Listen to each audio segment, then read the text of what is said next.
स्मरण,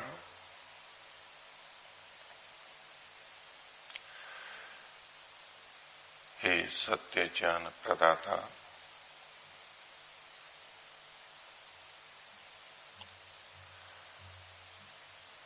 परम हितैषी,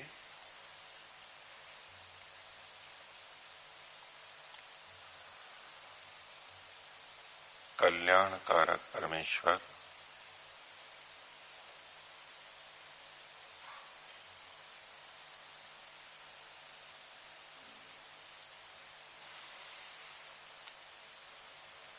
प्रणव ध्वनि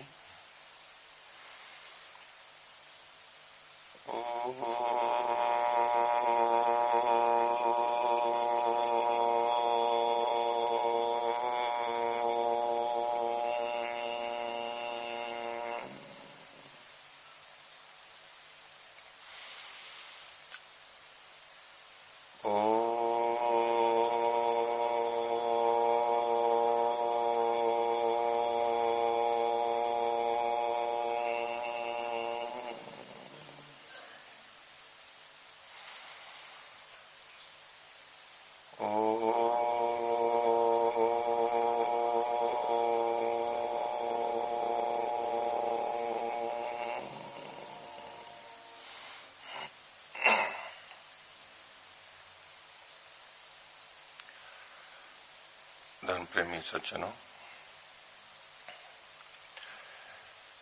गुरुकुलों की स्थिति अच्छी हो, गुरुकुल ज्ञान के, विद्या के, विज्ञान के केंद्र बने, उनका यश हो, ये हम सभी की इच्छाएं हैं। ऐसा होना चाहिए। लेकिन इच्छा को व्यवहार में लाना सबके लिए संभव नहीं होता, हर समय संभव नहीं हो पाता, कर नहीं पाते, रास्ता नहीं सूझता है, अथवा जो रास्ता है उस पे बढ़ नहीं पाते। ये चिंतन तो अच्छा है कि गुरुकुलों को सब ज्ञान का केंद्र बनना चाहिए और उसमें हम सबका यश है। गुरुकुल की परंपरा, गुरुकुल के आदर्श विश्व में फैलें, प्रतिष्ठित हों, ये हम सबकी कामना है।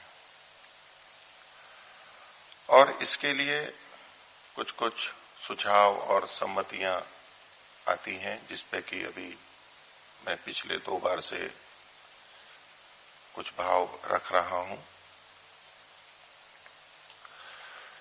गुरुकुलों पे एक आक्षेप ये आया है, उसको गुरुकुलों पे भी कह सकते हैं और आर्य समाज के विद्वानों पर भी कह सकते हैं और आर्य समाजियों पर भी कह सकते हैं कि ये महर्षि दयानंद ने जो कहा है उससे आगे नहीं बढ़ना चाहते। महर्षि दयानंद तक सीमित होकर के रह गए हैं। एक दृष्टि से यह हमें भी प्रतीत होगा, जो जुड़े हुए हैं चाहे गुरुकुल से, चाहे विद्वानों से, चाहे आर्य समाज से, जो भी जन समाज है वो कहेगा, क्योंकि वो तुरंत कहते हैं कि महर्षि दयानंद ने कहाँ लिखा है, अथवा महर्षि दयानंद ने तो ये लिखा है। जैसा कि कल मैंने एक बिंदु पे कहा था कि भाई केवल महर्षि दयानंद ही, अन्य ऋषियों का भी पढ़ते हैं, पढ़ाते हैं, स्वीकार करते हैं, न केवल गुरुकुल बल्कि विद्वान भी और आज समाज के अन्य भी। ध्वनि तेज कीजिए।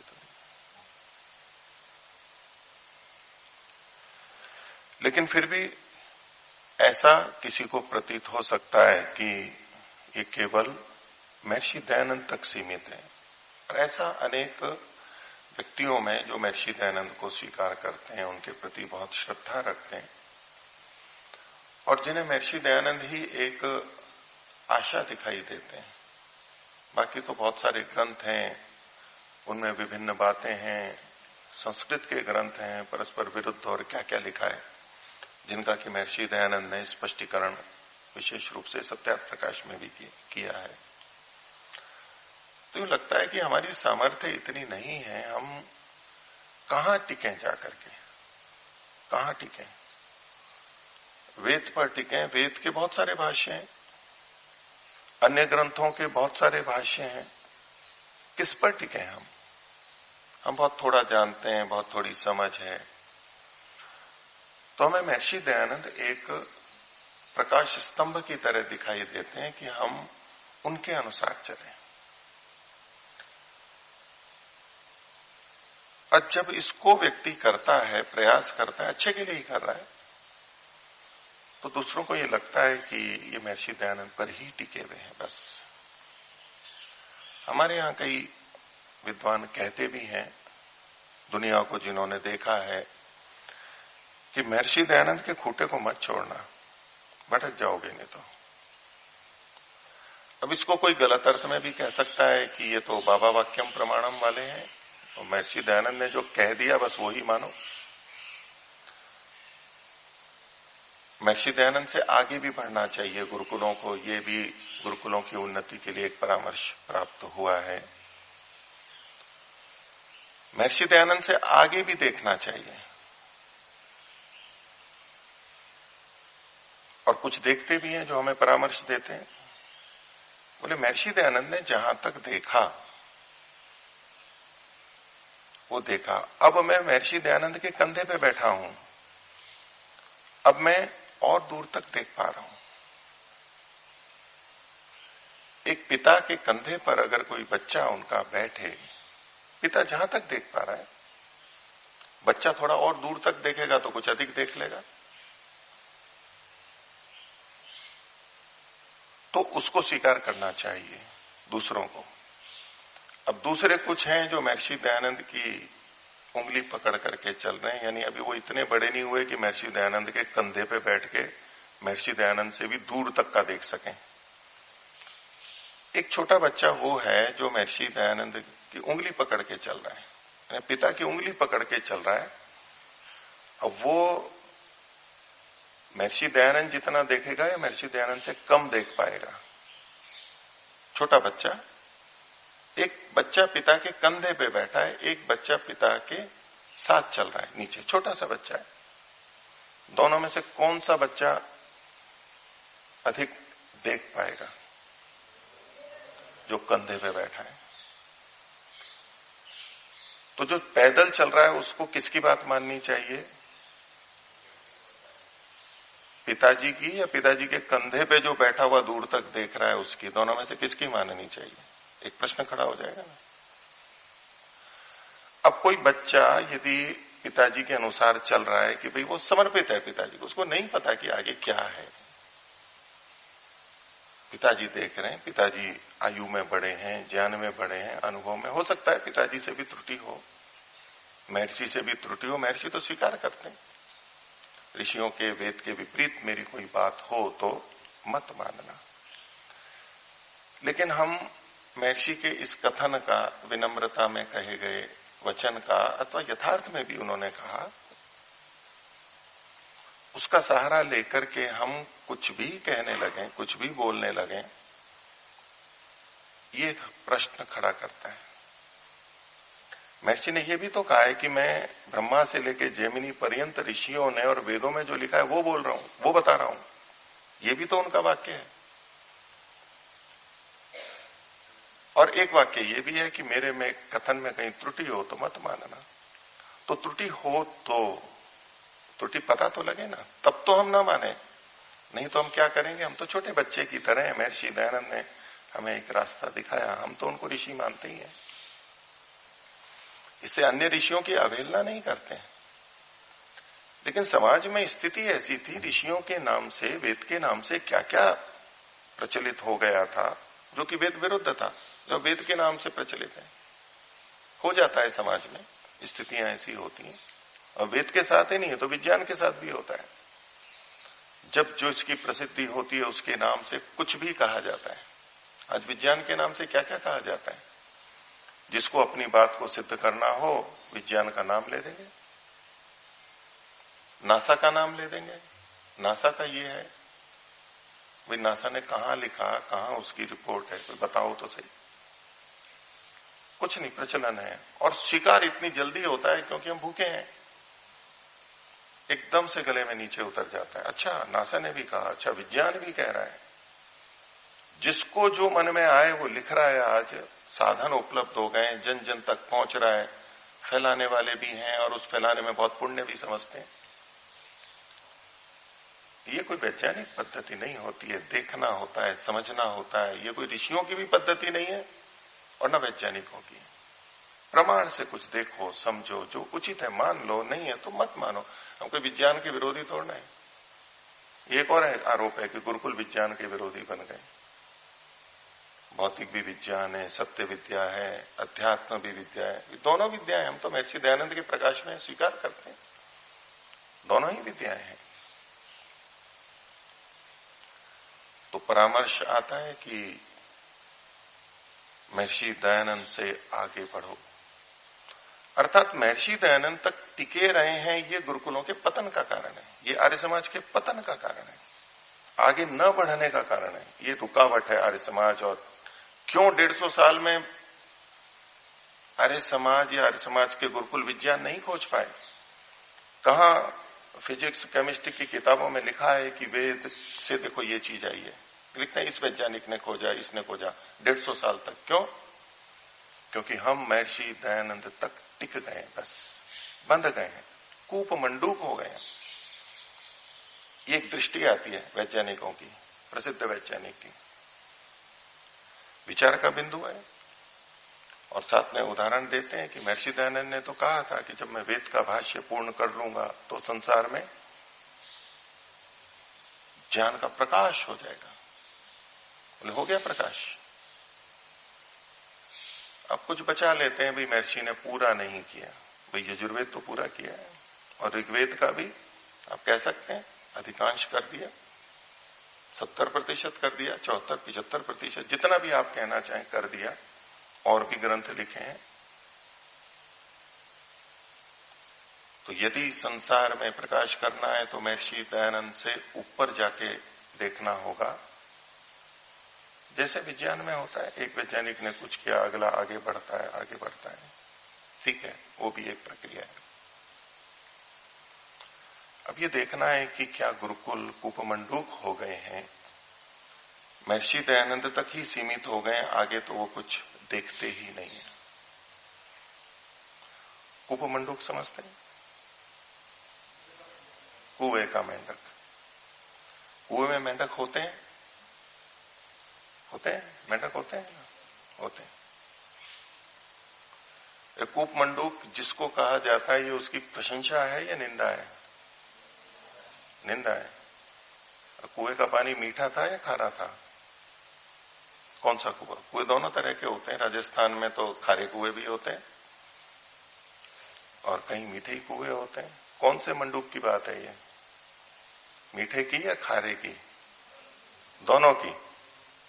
तो चाहे मीठे कुएं के पानी में रहो तो भी निंदा और खारे के में रहो तो भी निंदा, ठीक है।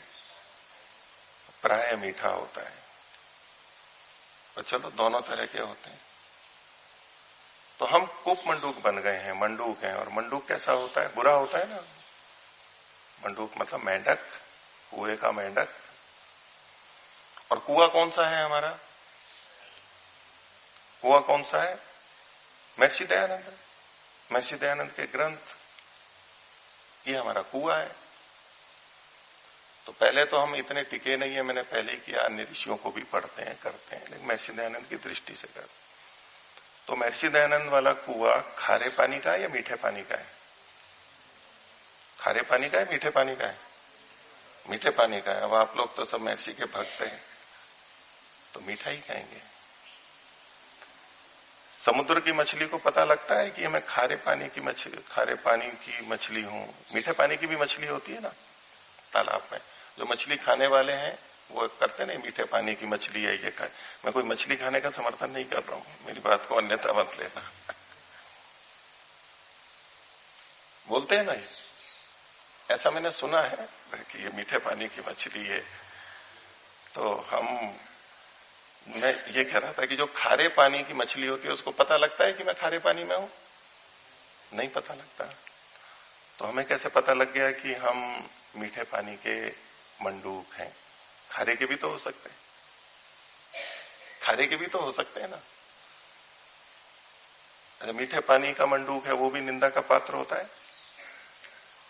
निंदा का पात्र होगा या नहीं होगा? होगा।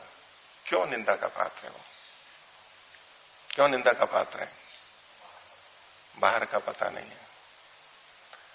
अच्छा, मंडूक की जगह अगर मछली का उदाहरण ले लें, कूप की मछली, तो ये निंदा बनेगा उदाहरण में?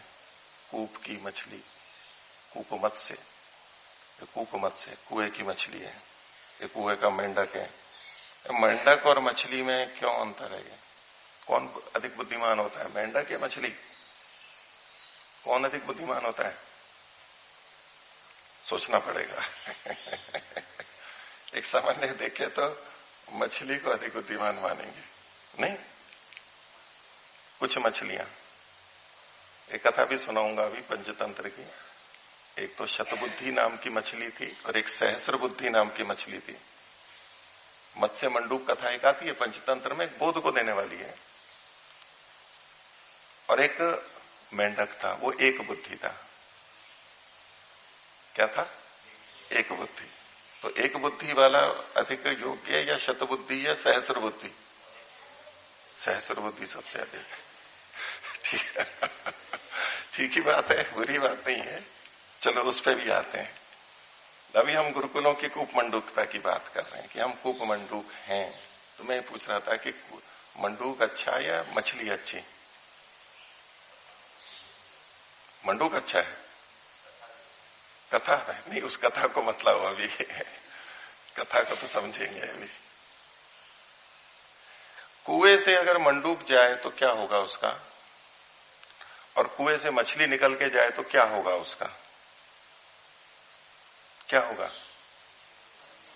मछली मर जाएगी और मंडूक जिंदा रह जाएगा। ठीक है, मंडूक कुएं से बाहर निकलने का प्रयास करे और मछली भी कुएं से बाहर निकलने का प्रयास करे, तो कौन बुद्धिमान? मेंढक बुद्धिमान है, मछली बुद्धिमान नहीं है ना, मूर्ख है ना। तो हम कुएं की मछली अपने को माने या मंडूक माने? हम बुद्धिमान माने अपने को या तो मूर्ख माने, कम बुद्धिमान माने? मेंढक अधिक बुद्धिमान है ना, क्योंकि वो बाहर जा सकता है और वो निकल भी जाता है। मछली अगर बाहर जाएगी तो मर जाएगी। तो हम कुएं के मंडूक हैं या कुएं की मछली हैं? कुएं के मंडूक या मछली? जिसको ये लगता है कि मैं कुएं से बाहर निकला तो मर जाऊंगा, वो मंडूक है या मछली है? और जिसको लगता है कि मैं इस कुएं से बाहर निकलूंगा तो भी मैं जीवित रहूंगा, वो मंडूक है या मछली है? वो मंडूक है। तो हम मंडूक है या मछली है? हम तो महर्षि दयानंद से बाहर नहीं निकल रहे ना। क्यों? हाँ, मंडूक वो जो कुएं में बैठा है और सोच रहा है कि यही समुद्र है, इससे आगे कुछ है ही नहीं। वहां जो निंदा है वो इस अर्थ में, वो चारों ओर चक्कर लगाता है और सोचता है कि बस ये पूरा संसार और सारा पानी यही है।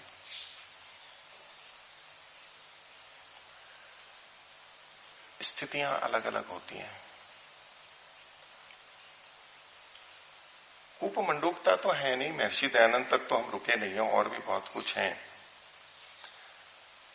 एक प्रसंग और आता है कई बार, अब बुद्धिमानी देखने आपने तो मंडूक को बुद्धिमान मान दिया, जबकि वो एक बुद्धि था, और मछली शतबुद्धि और सहस्र बुद्धि। वो कथा भी सुन लो अभी साथ ही साथ में, कूप मंडूक के साथ। वो तड़ाग की है, तालाब एक कथा है। और कहाँ है पंचतंत्र तंत्र में? अंतिम तंत्र में, जिसका शीर्षक है अपरीक्षित कारकम, बिना परीक्षा के करना। क्या शीर्षक है उसका? तंत्र है ना अलग अलग, पंचतंत्र 5 तंत्र हैं उसके, उनके विशेष विशेष नाम दिए, सब प्रयोजन कुछ। अंतिम का क्या नाम है? अपरीक्षित कारकम। अपरीक्षित कारक की एक कथा मैंने और सुनाई थी आप लोगों को पिछली श्रृंखला में। कौन सी श्रृंखला में?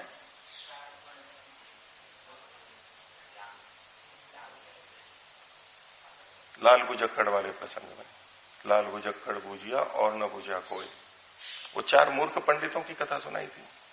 उसी से अगली कथा ये है, ये जो शतबुद्धि, सहस्र बुद्धि और एक बुद्धि।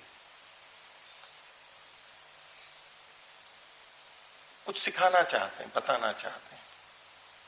एक तालाब में शतबुद्धि सहस्र बुद्धि नाम की मछलियां अपने परिवार के साथ और एक मंडूक, मेंढक रहते थे, प्रेम से रहते थे। वहां से एक मछुआरा आया, निकला, उसने देखा बहुत मछलियां हैं यहां, तो कम, पानी भी कम है इसमें, तो कल आकर के इसको लेकर के जाऊंगा, कल यहां जाल बिछाऊंगा। अब ये बात उन्होंने सुन ली, तो आपस में चर्चा हुई, ये तो ये कह रहा है कल आएगा, अब करें क्या। तो विचार विमर्श में सबकी अपनी अपनी बुद्धि होती है, देखिए। तो मंडूक तो घबरा गया, एक बुद्धि था। दूसरों ने कहा, शतबुद्धि सहस्र बुद्धि ने, कह रहे परेशान मत हो, मैं इन मछुआरों से बचने की 100 तरकीबें जानती हूं, विधियां जानती हूं, इसलिए वो शतबुद्धि थी।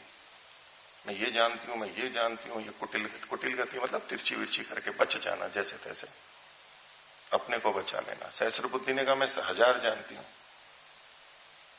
यही रहना चाहिए हमें, हमारे पूर्वजों का स्थान है। और दुष्टों के मनोरथ तो पूर्ण नहीं होते, ये दुष्ट है, इसके मनोरथ पूर्ण नहीं होंगे। अब मंडूक तो एक बुद्धि था, बोला कि जी मैं तो घबरा रहा हूं, क्या करें। बोले मैं तो ये निर्णय कर रहा हूं कि सरोवर को छोड़ करके दूसरे सरोवर में चला जाऊंगा अपनी पत्नी के साथ में। आप लोग हैं, उन्होंने कहा कि ये अपने आप को क्या है, ठीक है, अज्ञानी है। तो वो चला गया उसी दिन। अगले दिन वो आया मछुआरा, उसने जाल बिछाया और शतबुद्धि और सहस्र बुद्धि ने खूब प्रयास किया। वो एक बुद्धि था, वो बोले तो पलायन कर रहा है, पलायनवादी है, छोड़ के जा रहा है ना अपने पुरखों की जमीन, ये सरोवर, पलायन है, समस्या से समाधान नहीं कर रहा है, पलायन है। अर्थात पलायन भी कोई समाधान नहीं होता, ऐसा सोच करके पकड़ लिया उसने। जैसे तैसे दोनों पकड़ी गई मछलियां बड़ी बड़ी, उनको पकड़ करके फिर वो जाने लगा। तो दूसरे सरोवर के पास पहुंचा, वो मेंढक वहां पर था, उसने देखा ये दोनों मछलियां यहां पर हैं, एक सिर पे।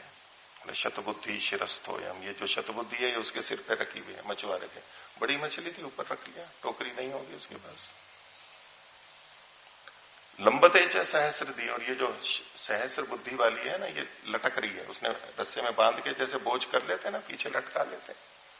क्या करे, गरीब मछुआरा था। शतबुद्धि शिरस्थोयम लंबते च सहस्रति, और एक बुद्धि अहम बत्रे, में एक बुद्धि हूं, क्रीडामी विमले जले, इस विमल जल में मैं अभी क्रीड़ा करता हूं, मैं तो कोई दुखी नहीं है मेरे को। कौन बुद्धिमान, शतबुद्धि, सहस्र बुद्धि या एक बुद्धि? कौन बुद्धिमान है? एक बुद्धि। तो आप तो सहस्र बुद्धि को बुद्धिमान कह रहे थे। क्या वो मेंढक भले ही एक बुद्धि रखता था, लेकिन उस बुद्धि का उपयोग करना जानता था। एक ही बुद्धि थी और उसका उसने उपयोग किया। और ये शतबुद्धि और सहस्र बुद्धि ने ऐसा उपयोग किया, ये अपनी बुद्धि के या महाबुद्धि के मोह में ऐसे फंसे थे कि उनको ये बात समझ में नहीं आई। उनको अपने पे इतना विश्वास था, मछुआरा पकड़ नहीं सकता, अति आत्मविश्वास, अपने को मान के पकड़े गए।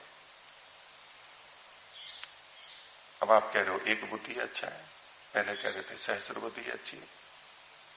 प्रसंग देखना होता है, विवेक मुख्य होता है। हम क्या कर रहे हैं, कैसे कर रहे हैं, क्या उचित है क्या अनुचित है, ये देखना होता है। और सबसे पहला प्रश्न अस्तित्व का होता है। उस मेंढक को था कि भाई मैं जीवित रहूंगा तो कर पाऊंगा, नहीं तो कुछ नहीं कर पाऊंगा। अस्तित्व को बना के रखना ये सबसे पहला है। अब शतबुद्धि सहस्र बुद्धि कहे कि ये एक बुद्धि है, आप सीखो, वहां उपदेश देने लगे कि सीखो। कम से कम 2 बुद्धि तो बनो, 3 बुद्धि तो बनो, हम देते हैं आपको। उस एक बुद्धि को नहीं समझ में आई उनकी बात। उस एक बुद्धि मेंढक ने ठीक किया या गलत किया? क्यों? दूसरा ज्ञान देने को तैयार था ना, वो मछलियां दे रही थी ना ज्ञान, ये ले लो, ये ले लो, तो ज्ञान तो ले लेना चाहिए ना, ले लेना चाहिए ना ज्ञान। नहीं, विवेक और प्रसंग देखा जाता है। पंचतंत्र का यही तो बताना चाहते हैं। क्या वो नहीं समझते थे कि सहस्र बुद्धि अधिक बुद्धिमान होगा? क्यों नाम दिया उन्होंने सहस्र बुद्धि? तो हम कहा क्या कर रहे हैं? कि विवेक होना जरूरी है। क्या परिस्थिति है? अब वो अपने अस्तित्व को छोड़ के अपने चालों में लग गए दिखाने कि मैं ये कर्तव्य जानती हूं, मैं ये करती हूं, मैं ऐसे कर लूंगी। अब वेद पे आक्षेप है, ब्राह्मण ग्रंथों पे आक्षेप है, हम ये कर लेंगे, हम ये कर लेंगे, हम ऐसा अर्थ कर देंगे, हम ऐसा अर्थ कर देंगे और निकल जाएंगे इन आक्षेपों से। कैसा भी कर लो, वो आक्षेप करने वाले तो फिर भी करेंगे। महर्षि दयानंद के भाष्यों पे आक्षेप नहीं हो रहे हैं क्या? किसके आक्षेप है? जो वेद को ही नहीं मानते, जो अन्य आर्च ग्रंथों को ही नहीं मानते, आप कर लीजिए ना कोई भी अर्थ। वो नहीं मानने वाले, वो कसौटी नहीं है हमारी कि दूसरे माने, क्योंकि प्रतिष्ठा तो तभी होगी ना जब दूसरे माने और हम दूसरों को मनवा पाए तो ही तो। कितने लोग प्रश्न करते हैं कि जी मैं उनको ईश्वर को मनवाना है मेरे को, वो मान नहीं पा रहे हैं, प्रश्न करते हैं। मैं कई बार उनसे बोलता हूं, ऐसे लोगों से, उनको बताते भी हैं कि भाई अच्छा ऐसे उत्तर दे सकते हैं, ऐसे उत्तर दे सकते हैं। मैं कहता हूं कि भाई आप स्वयं में ईश्वर को विश्वास करते हो या नहीं करते? और वो दूसरों को नहीं मना पा रहे इसलिए दुखी हो रहे हैं कि मैं दूसरों को नहीं मना पा रहा हूं। अच्छा आप मानते हैं? हाँ मैं तो मानता हूं। आपके मन में कोई संदेह है व्यक्तिगत? नहीं जी मेरा फिर ठीक है। तो उससे प्रसन्न रहिए, दूसरों को जितना कर सकते हैं कीजिए। अब गुरुकुलों पे हमारे पे आक्षेप आता है, वो गुरुकुलों से ऐसे व्यक्ति निकले जिनको 50 लाख देने को तैयार है। अब सुना गया कि भाई 50 लाख की जैसी घोषणा हुई तो हड़कंप मच गया। क्या मच गया? क्या होता है हड़कंप? हड़कंप सुना है शब्द ना? क्या होता है हड़कंप? हार्ट कांप जाता है। ये मैकाले आपके अंदर बोल रहा है। गुरुकुलों में और आर्य समाज में मैकाले, महर्षि ने भाष्य किया और मैकाले घुसा हुआ है, क्योंकि अंग्रेजी का शब्द आप हार्ट बोल रहे हो ना, हड्डी के लिए बोल रहे, तो मैकाले आप में नहीं है अभी। लेकिन अंग्रेजी का शब्द आ जाए तो मैकाले घुस गया अंदर। नहीं, वैदिक फिजिक्स बोलो तो फिजिक्स में भी मैकाले घुस गया ना अंदर। गुरुकुलों ने तो मैकाले डाल दिया, आर्य समाजियों ने। घर में मैकाले बैठा है, वेद को तो पढ़ते नहीं है महर्षि दयानंद को।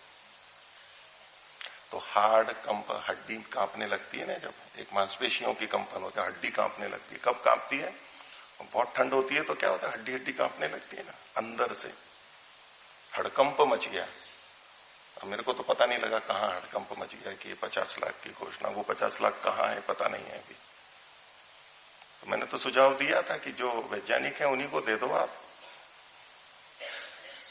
उनको भी सहयोग किया, मैंने कहा आपको देना ही, पर उनको देना प्रयोजन नहीं था, उनका ये दिखाना था कि और कोई नहीं है और ये पुरस्कार मेरा 50 लाख का पड़ा है और ये गुरुकुल में से कोई आए और लेके जाए, अर्थात कोई नहीं है, केवल यही प्रयोजन था। बोले गुरुकुल को आप इतना महान कहते हो अपने को, तो दुनिया के सारे विद्यालय विश्वविद्यालयों को बंद कर दो तो गुरुकुल वाले संभाल लेंगे इस दुनिया को?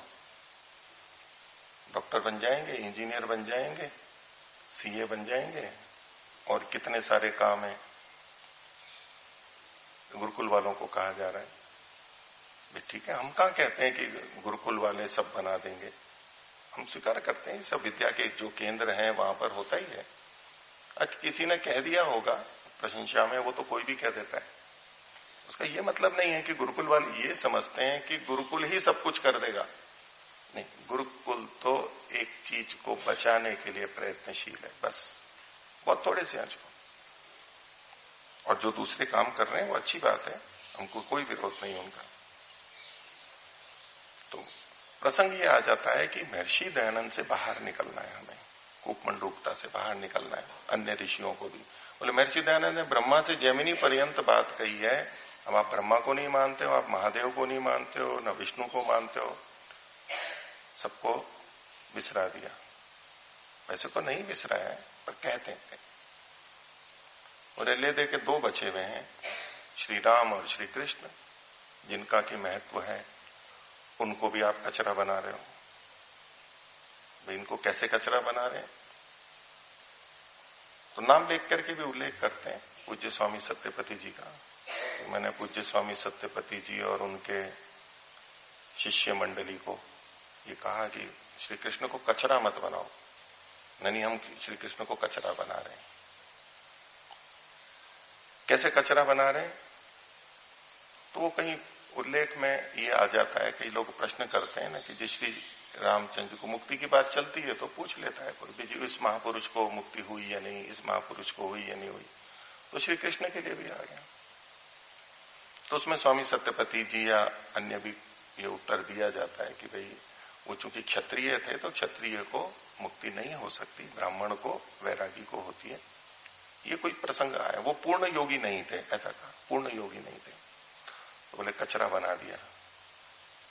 अब श्री कृष्ण को कचरा बनाने वाले कौन है? स्वामी सत्यपति जी और उनकी शिष्य मंडली। किस लिए? क्योंकि उनको पूर्ण योगी नहीं मानते। और अगर श्री कृष्ण योगी नहीं थे तो दुनिया में कोई भी योगी नहीं हो सकता। और ये अपने महापुरुषों को निंदित कर रहे हैं, कचरा बना रहे हैं, किस लिए? अपनी प्रशंसा के लिए, अपने गुरु की प्रशंसा के लिए, माने स्वामी सत्यपति जी की प्रशंसा के लिए हम उनको निंदित कर रहे हैं, श्री कृष्ण को। ठीक है, प्रशंसा सभी चाहते हैं, प्रशंसा अपनों की कर देते हैं, लेकिन ऐसी तो कभी प्रशंसा नहीं होती है करते कि इनसे भी बढ़े और स्वामी सत्यपति जी से बढ़ के कोई आज तक हुआ नहीं, होगा नहीं, वो पूर्ण योगी थे। स्वामी सत्यपति जी को ऐसे नहीं मानते शिष्य वर्ग भी कि उनको मुक्ति हो गई है। कुछ लोग प्रश्न करते हैं, कुछ मानते भी हैं। मैंने तो व्यक्तिगत स्वामी जी से कई बार पूछा था कि स्वामी जी आपके संस्कार दग्धबीज हो गए क्या? उनके कथन के अनुसार, यद्यपि स्वामी सत्यपति जी के शिष्य वर्ग में मैंने पीछे भी बताया, सब ये स्वीकार नहीं करते कि उनको असंप्रज्ञात लग गई, विचार करते हैं। ऐसी कोई अंत परंपरा नहीं है कि बस उन्होंने कहा और मान रहे हैं, विचार करते हैं, है नहीं है, और उसको बुरा नहीं मानते हैं, विचार है, ठीक है। महापुरुषों के लिए भी आ जाता है कि उनकी मुक्ति हुई नहीं हुई, महर्षि दयानंद की मुक्ति हुई नहीं हुई, दोनों तरह। कुछ लोग मानते हैं मुक्ति हो गई, कुछ लोग नहीं भी मानते हैं। तो कोई बुरी बात नहीं है, विचार है, स्वभाव है, जिज्ञासा है, व्यक्ति प्रश्न उठ जाता है। तो उसमें कहा हुआ वाक्य तो कचरा कैसे हो गया? भाई पूर्ण योगी नहीं मानते तो क्या मानते हैं? योगी तो मानते हैं। भाई पूर्ण नहीं मानते, योगी तो मानते हैं, तो किसी को योगी मानना कहना कोई कचरा मानना होता है? कचरा कैसे होता है? महर्षि दयानंद ने सत्यार्थ प्रकाश में श्री कृष्ण के बारे में लिखा है ना। देखो श्री कृष्ण का इतिहास 11वें समोल्लास में महाभारत में अत्युत्तम है, क्योंकि लोग निंदा करते थे उनका गुण, कर्म, स्वभाव, चरित्र आप तो पुरुषों के सदृश हैं। जिसमें कोई अधर्म का आचरण श्री कृष्ण ने जन्म से मरण पर्यंत बुरा काम किया हो, ऐसा नहीं लिखा है महाभारत में। और भागवत में दूध, दही, मक्खन की चोरी, कुब्जा दासी से समागम, परिस्त्रियों से रासमंडल, क्रीड़ा आदि मिथ्या दोष श्री कृष्ण में लगाए हैं। इसको पढ़ा सुन सुना के अन्य मत वाले श्री कृष्ण की बहुत सी निंदा करते हैं। जो ये भागवत ना होता तो श्री कृष्ण के सदृश महापुरुषों की झूठी निंदा क्यों होती? ये है निंदा। तो क्या स्वामी सत्यपति जी या उनके शिष्य मंडली ऐसा बोलती है श्री कृष्ण के बारे में? श्री कृष्ण की जय ही बोलते हैं, गुरुकुलों में बोली जाती है, योगीराज श्री कृष्ण की जय आर्य समाजों में भी बोली जाती है। ऐसा तो नहीं कहते, कचरा तो नहीं बनाते। और कचरा कैसे तुलना करते हैं कि ऐसा ही तो बोले कि आर्य समाज मजहब बन गया है, इसीलिए। कौन कहते हैं? सनातनी हिंदू इसीलिए तो कहते हैं कि आर्य समाज मजहब बन गया है। किस लिए? क्योंकि हम दयानंद तक सीमित हैं। तो हमारे लिए वो पौराणिक हिंदू प्रमाण होंगे हमारे, हम मजहबी हैं या नहीं है ये बताने वाले। वो तो अंग्रेजों का एजेंट भी बोलते थे महर्षि दयानंद को और आर्य समाजियों को। वो तो ईसाइयों के दलाल भी बोलते थे। ये भी कह रहे हैं कि बोले वो भी कहते हैं, ये जो कम्युनिस्ट हैं, ईसाई हैं, मुसलमान हैं, वो यही तो बोलते हैं आपको। तो वो हमारे लिए प्रमाण होंगे कि हम मजहबी हैं या नहीं है, या हम धर्म को, सच्चे धर्म को मानते हैं। तो ये तो निंदा है। तो महर्षि दयानंद के अनुसार, महर्षि दयानंद ने तो आप तो पुरुष कहा है, हम आप तो पुरुष मानते हैं ना श्री कृष्ण को। अब स्वामी सत्यपति जी और उनकी शिष्य मंडली तो आ गई, वैज्ञानिक की दृष्टि बता रहा हूं मैं आपको। एक पुस्तक है, क्या महाभारत युद्ध नहीं रोका जा सकता था, पंडित सत्यानंद जी वेदवागीश जी की। मैं इनका बहुत सम्मान करता हूं, बचपन से जानता हूं, आर्य जगत के बहुत प्रकांड पंडित थे।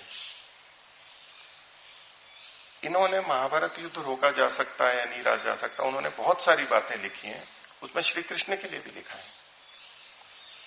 और इनका उठाया हुआ प्रश्न कोई इन्हीं ने उठाया हुआ ऐसा नहीं है, बहुत सारे प्रश्न इन्होंने नए भी उठाए हैं।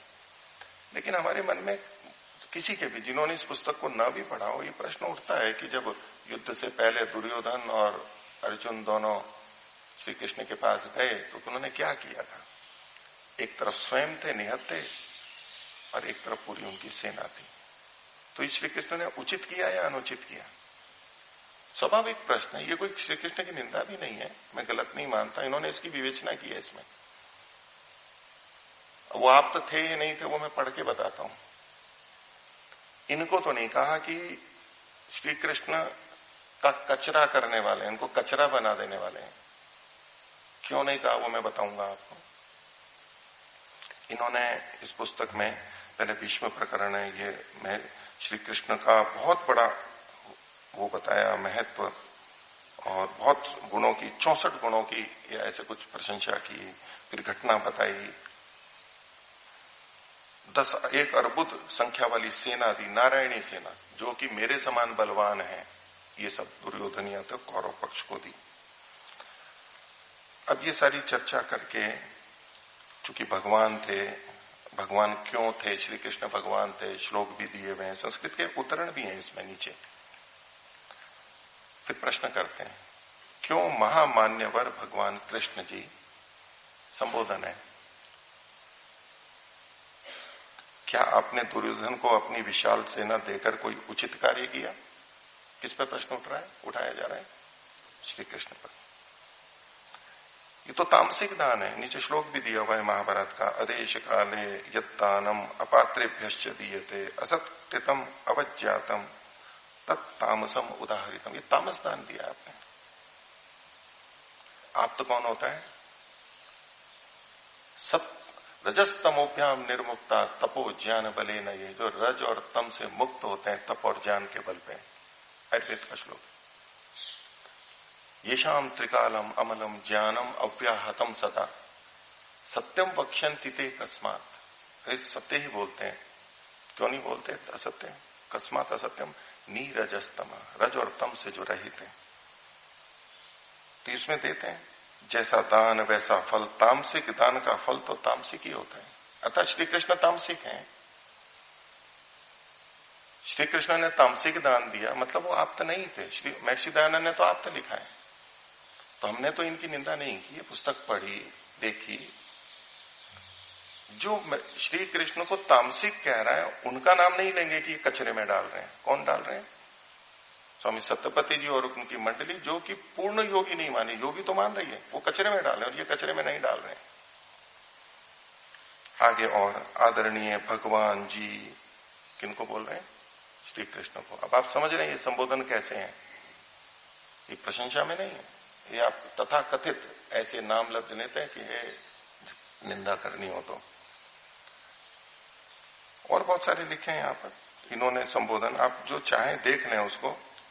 क्यों मान्य भगवान जी, जब दुर्योधन की ऐसी हिंसा वृत्ति का था तब आपने उसे सेना जैसा दान देकर अपात्र को दान देना था कि नहीं? अति मान्य भगवान जी, आपका ही उपदेश है कि अमुक को तो मैंने मार गिराया। तो ये सब श्री कृष्ण को बताया जा रहा है, किनके द्वारा? लेखक के द्वारा। श्री कृष्ण के बारे में ऐसी पुस्तक ये लिखी गई है, आर्य समाज की है, वितरित होती है, आर्य समाज के मूर्धन्य विद्वान की। हम इसको गलत नहीं, विचार की बात है, प्रश्न उठता है। अब ये तो कचरा नहीं है। क्यों नहीं है? एक पुस्तक है वेद विज्ञान आलोक भाग 1, इसमें सम्मतियां दी गई हैं प्रारंभ में। तो एक सम्मति आई है कि आपको ऋषि की उपाधि देनी चाहिए, ऋषि की उपाधि। वैसे तो मैं कल जिनका बता रहा था वो ऋषि बोलते हैं, बहुत से लोग ऋषिवर बोलते हैं, आधुनिक ऋषि बोलते हैं। उन्होंने खंडन किया बाद में कि मैंने अपने को ऋषि नहीं कहा। पंडित सत्यानंद जी का एक आशीर्वचन यहां पर छपा हुआ है इसी पुस्तक में, उनका चित्र भी है। उसके अंतिम वाक्य बोलता हूं मैं आपको। इस विशाल का ऐतरेय ब्राह्मण के वैज्ञानिक भाष्य में जो इनका है, इसी पुस्तक में इसके कई खंड हैं। स्खलनों की संभावना मानते हुए भी, क्योंकि मानव है, किसी से भी त्रुटि हो सकती है उसकी, तो महर्षि भी स्वीकार करते हैं, सब स्वीकार करते हैं। इस स्वोपज्य अति विशिष्ट ग्रंथ रत्न के प्रणेता आचार्य अग्निवत नैष्ठिक को ऋषि पदवी से विभूषित करना चाहिए। ये सम्मति प्रदान की है किन्होंने? आर्य समाज के मूर्धन्य विद्वान ने, जिनका हम भी आदर करते हैं। वो जीवित होते तो मैं अवश्य पूछता कि जी आपने किस आधार पर ये कहा। उन्होंने कहा तो कुछ प्रभावित होके ही कहा होगा। अब जो व्यक्ति इनको ऋषि की उपाधि दे रहा है, ये तो कह रहे हैं कि मैं ऋषि की उपाधि मैंने नहीं कहा, लेकिन वो पत्र यहां पर छप रहा है इनकी पुस्तक में। अब उनको कैसे कह सकते हैं कि ये श्री कृष्ण का कचरा करने वाले हैं? अगर वो श्री कृष्ण का कचरा करने वाले हैं, बचे कुचे दो महापुरुष हैं, इसमें श्री कृष्ण का कचरा इनकी शैली में तो कचरा ही करना है, जैसी भाषा लिखी है।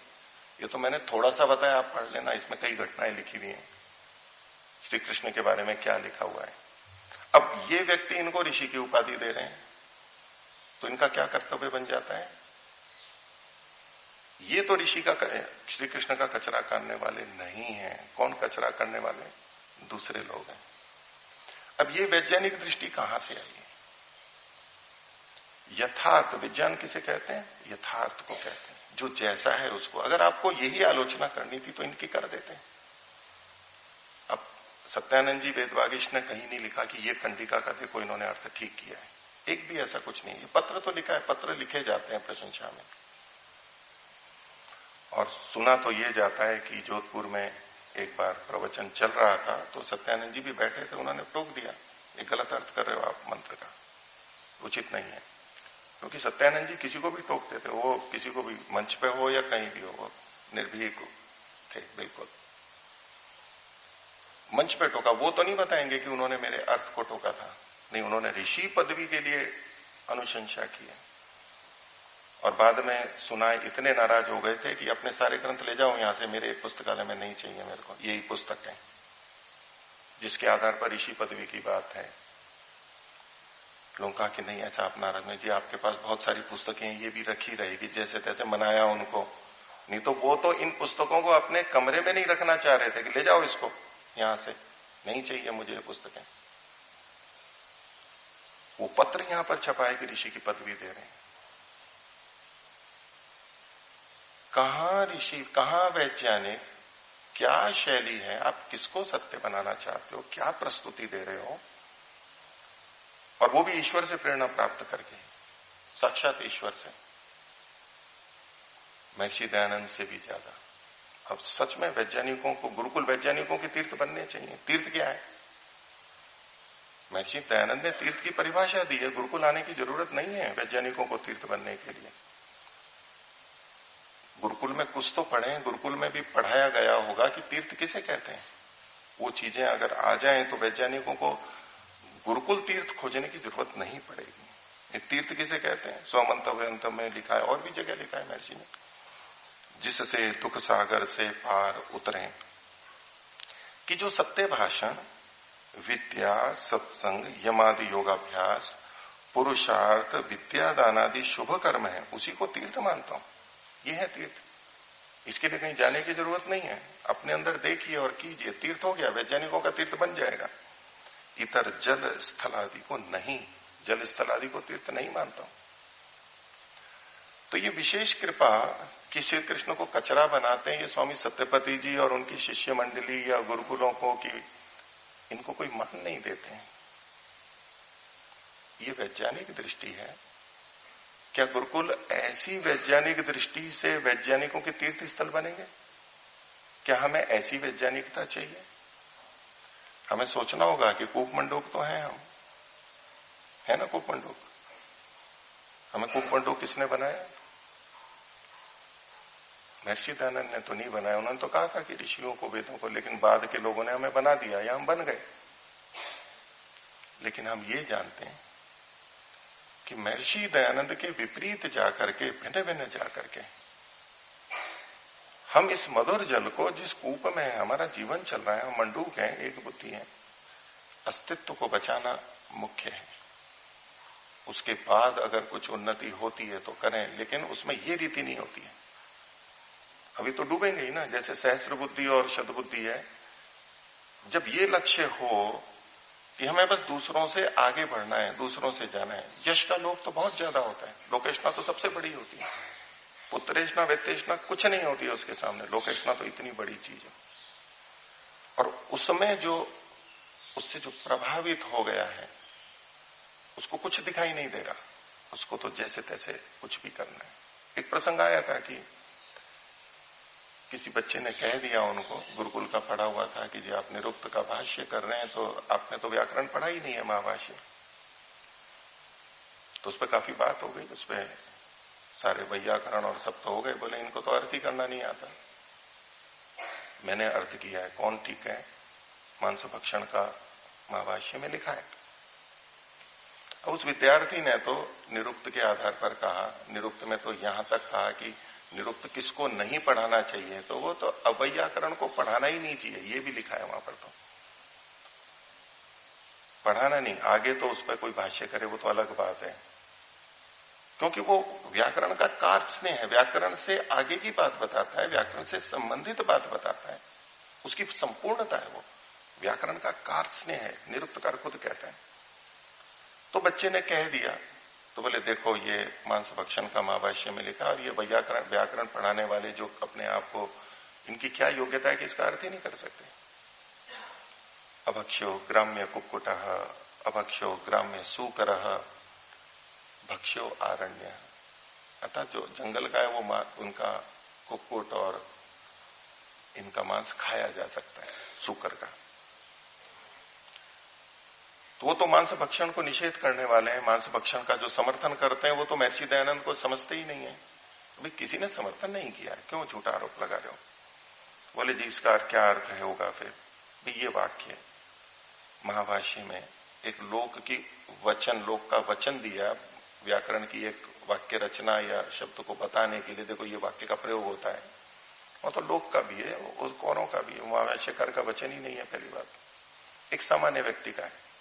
लेकिन उसमें भी रश्मियां आ गई, कुक्कुट और सूकर के क्या अर्थ हैं, एक सामान्य व्यक्ति का वाक्य है। उसमें भी पूरा विज्ञान आ गया, रश्मि विज्ञान। हर जगह रश्मि विज्ञान है, हर जगह रश्मि विज्ञान है।